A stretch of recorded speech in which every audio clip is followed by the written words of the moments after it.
Exploration européenne. Et comme toutes les semaines, il est désormais l'œuvre d'en découvrir un peu plus sur nos voisins européens en s'amusant. C'est le « À votre avis ». Alors là, il y a les 4 drapeaux. Le Danemark, la Croatie, l'Irlande et la Hongrie. Je vous pose des questions. Vous me dites dans quel pays vous me brandissez le bon drapeau. Dans quel pays a été réalisé le plus grand nœud de cravate au monde? Alors, la réponse est dans la question.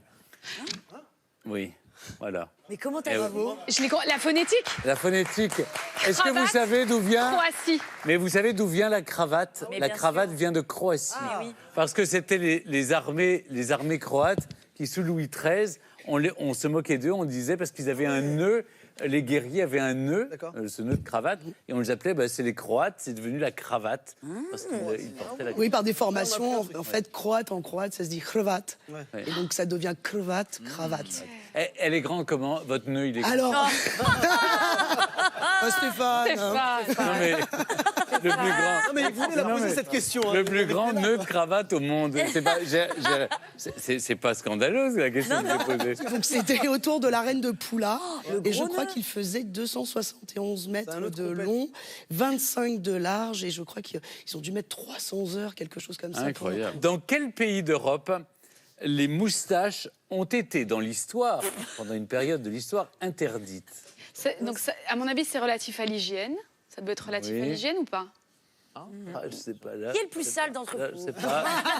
Moi, je crois qu'on peut éliminer, sans savoir, j'éliminerais le Danemark parce que les Vikings ont toujours eu des moustaches.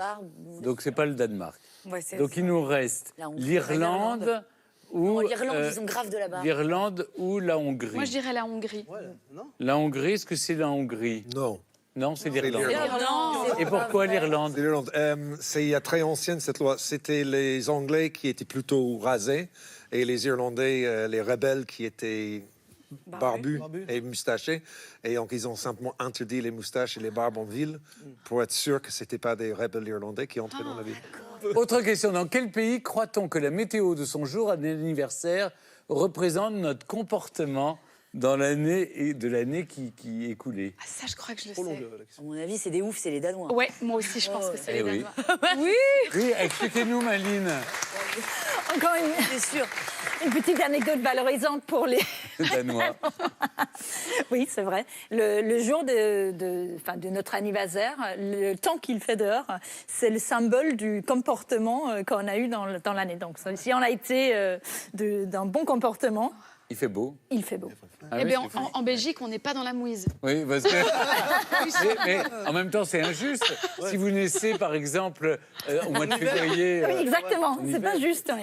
250 jours de pluie Oui, par c'est an. pas juste. Boum. Et alors, dans quel pays existe-t-il encore des cow-boys?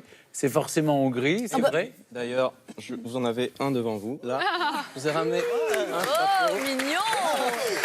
Il est beau. Non, mais plus sérieusement, en fait, ce sont ce qu'on appelle les chicos. Ce sont des cow-boys, enfin des cow-boys, des gardiens de troupes de chevaux. Voilà, on les voit là. Et en fait, ils existent depuis beau. 300 ans, ils existent. Et aujourd'hui, il n'en reste plus que 11. Non. Voilà, ils sont plus que 11. Et toi, 12. Et moi, 12, voilà. Merci beaucoup. Merci à tous.